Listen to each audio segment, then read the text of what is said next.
Now, the Pre-Raphaelites I'd like to introduce you to first because they help us establish a breaking ground while still playing it fairly safe. Our next artists are from the Realist period, and they are less inclined to play it safe. Let's give you their manifesto because, yep, they wrote a manifesto too.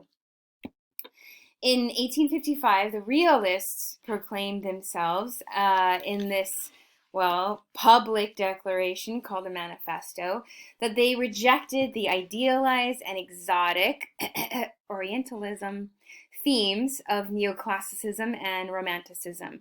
They wanted art to reveal a truth and be direct observations of the modern world. The realists were against all of those philosophical ideals of the Enlightenment that, beautiful people and beautiful, powerful ideas will enlighten and ennoble the people.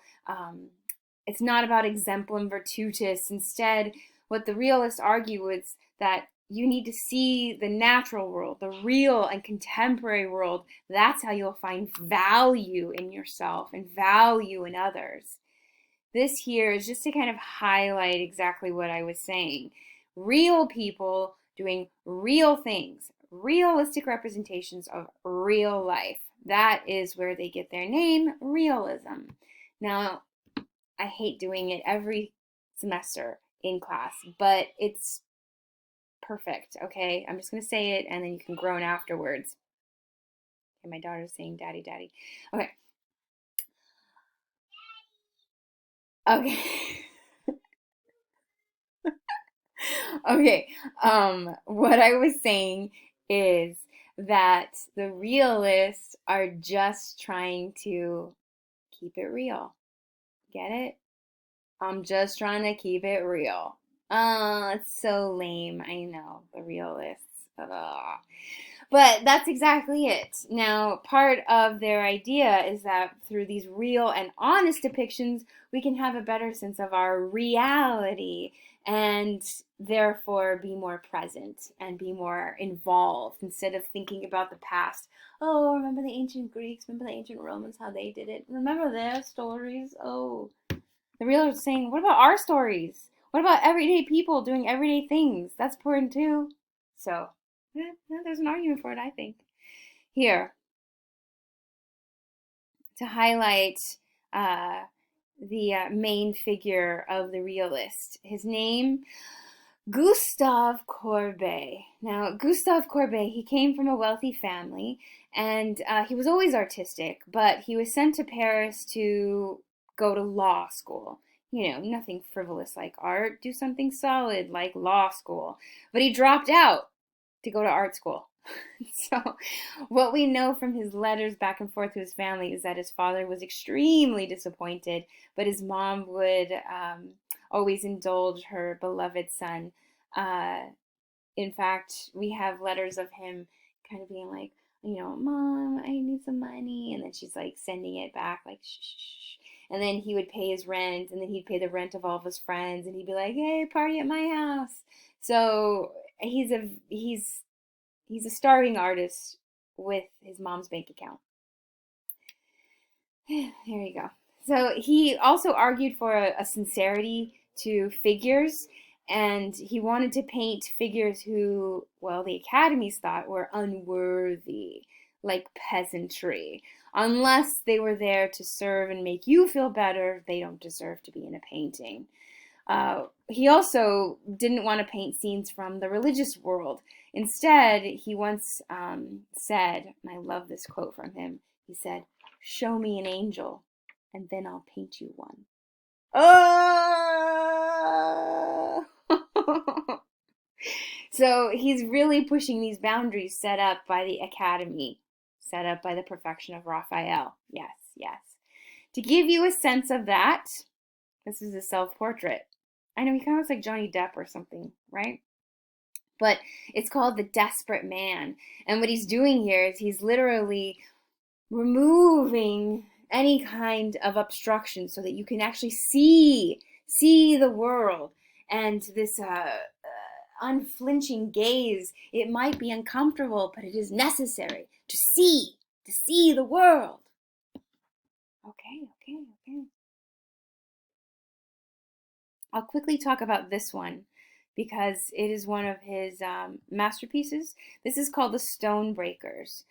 Now, because he's a champion of everyday life and everyday people, this Stonebreakers is there to say these people are valid subjects for your paintings.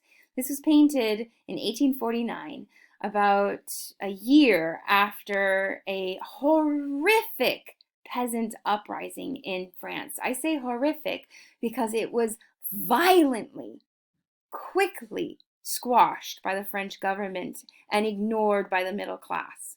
What we see here are the lowest of the low of the peasant class. They're called stonebreakers. They're the lowest of the low because they don't own the land.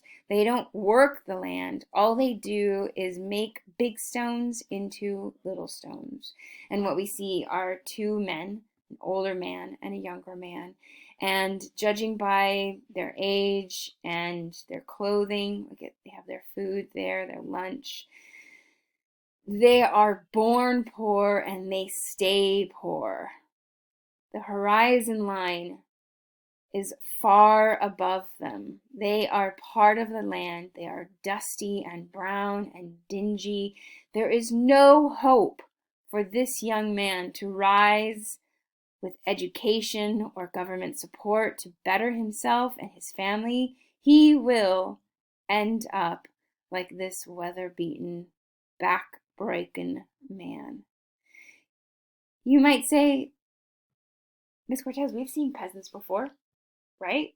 We saw the Les Nains, the peasants in the French Baroque. But what was different about that? The difference was they're fine. Look at all the good we do. Okay. We saw not peasants. Oh, we did see peasants in the Enlightenment period, right? In the Enlightenment period, we saw like Chardin, you know, lower middle class mom serving those kids. And we were meant to say, oh, look, she enjoys the simple pleasures of life. She doesn't have her boobs hanging out like the Rococo period. She's great. Well, they're not doing great. And they're not the audience for this painting. This painting was put on display in the Salon of 1849. Oh, here, to give you that sense of comparison.